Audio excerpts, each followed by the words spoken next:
okole bineno okole by'amaanyi tunasinganga gwe yegwe tunawe ekitiibwa yegwe gwe tunasinzanga mukama seri yakwenkana tunasinzanga gwe yegwe tunawe ekitiibwa yegwe tunasinzanga omukozi w'ebyamagero Yesu tunasinzanga gwe yegwe tunawe ekitiibwa Yesu yegwe mukama tunasinzanga gwe musawo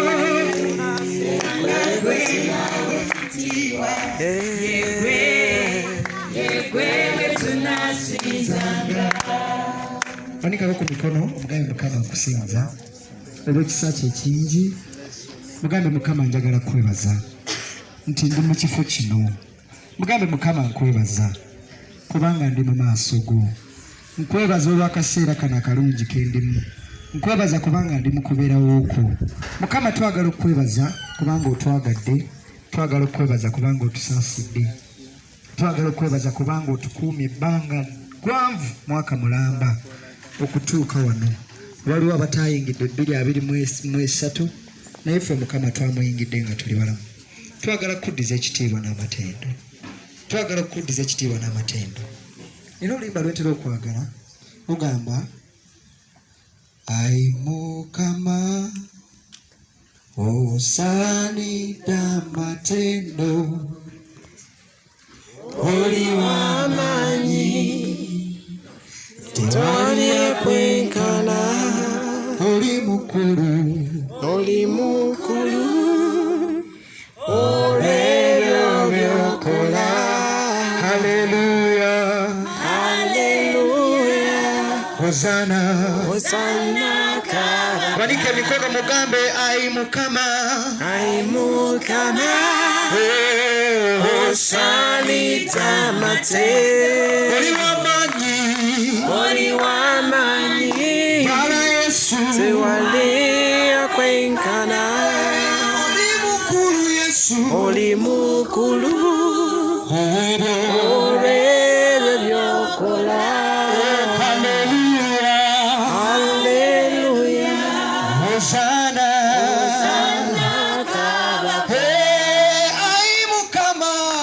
ai mukama osaanidde amatendo oli w'amaanyi tewali akwenkana oli mukulu olw'ebyo by'okola. Haleluya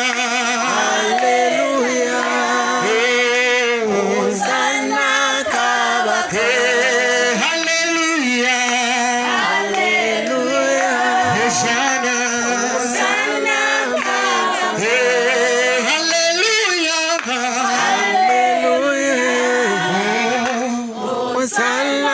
kabaka.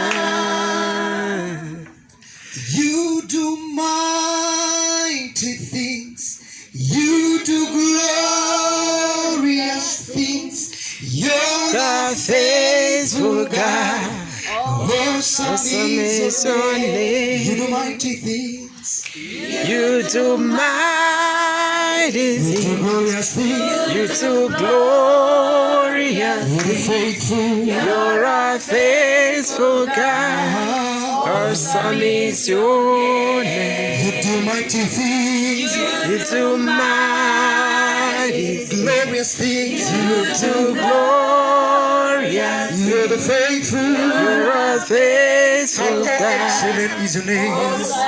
Oh, Okola binene, okola binene.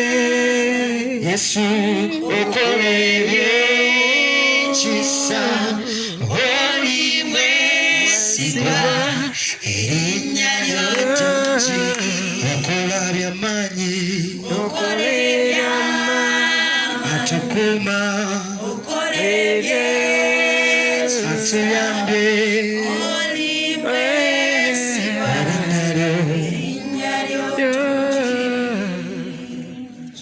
ekyawandiikibwa kiri mu Zabbuli 1:15. Bayibuli egamba nti si ku lwaffe Mukama, si ku lwaffe, wabula erinnya lye liba ligulumizibwa, ku lw'ekisa kyo n'okwagala kubibeerera emirembe gyonna. Nze nkimanyi bulungi abamu ku ffe mutabanga nze kibadde kisa kya Katonda ekitubeezezaawo okutuuka kati. Mu bigambo byawo mugambe Mukama weebale ku bulamu bwange. Mwebazeeko mu bigambo byo mugambe Mukama weebale. Gw'omanyi Katonda gy'akujje, gw'omanyi by'akoledde, gw'omanyi wakuyisiza. Father, we want to bless you. Jesus. For it has been you that we still have the breath of life. It is your breath that is flowing through our nostrils.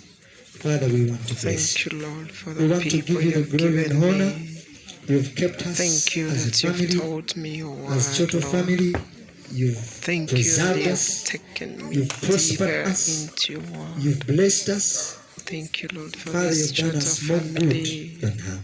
It's We another want to bless you family for this that you wonderful gave me, evening you've Lord. given us.